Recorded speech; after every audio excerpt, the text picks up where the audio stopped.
আসসালামু আলাইকুম, সবাই কেমন আছেন? আশা করি সবাই অনেক ভালো আছেন।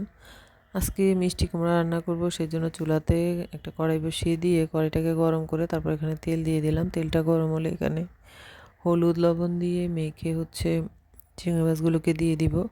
তো এই চিংড়ি মাছগুলো দিয়ে দিলাম, দিয়ে যে চিংড়ি মাছগুলো একটু ভাজা ভাজা হলে তারপর মিষ্টি কুমড়াটা দিয়ে দিব।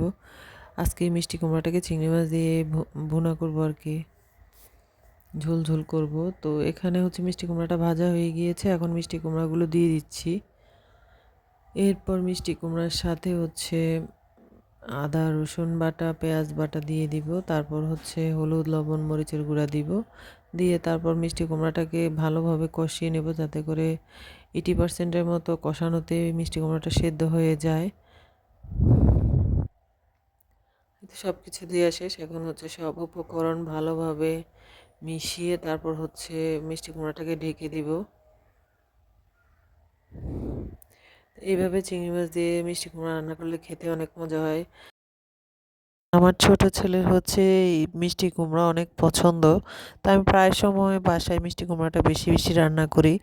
আর এখন তো মানে সবজি হোক, রুই মাছ দিয়ে হোক, শিং মাছ দিয়ে হোক, চিংড়ি মাছ দিয়ে হোক, যে কোনো মাছ দিয়ে আমি মিষ্টি কুমড়াটা রান্না করি। কারণ মিষ্টি কুমড়া রুটি, পরোটা, ভাত সব কিছুর সাথেই খেতে অনেক ভালো লাগে।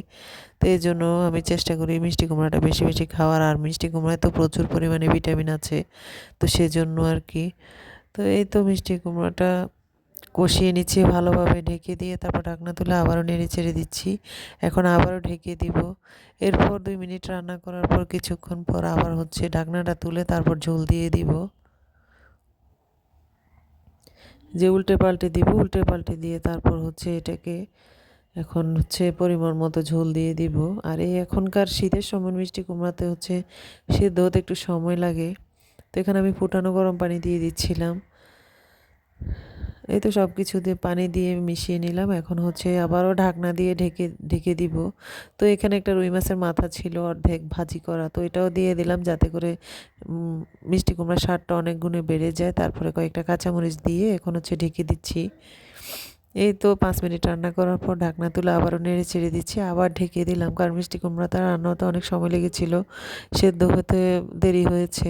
তো খেতে কিন্তু অনেক মজা হয়েছিল। তো আমার রান্নাটা কিন্তু প্রায় কমপ্লিট হয়ে আসছে, ঝোলটা একটু ঘন হলেই নামিয়ে নিব।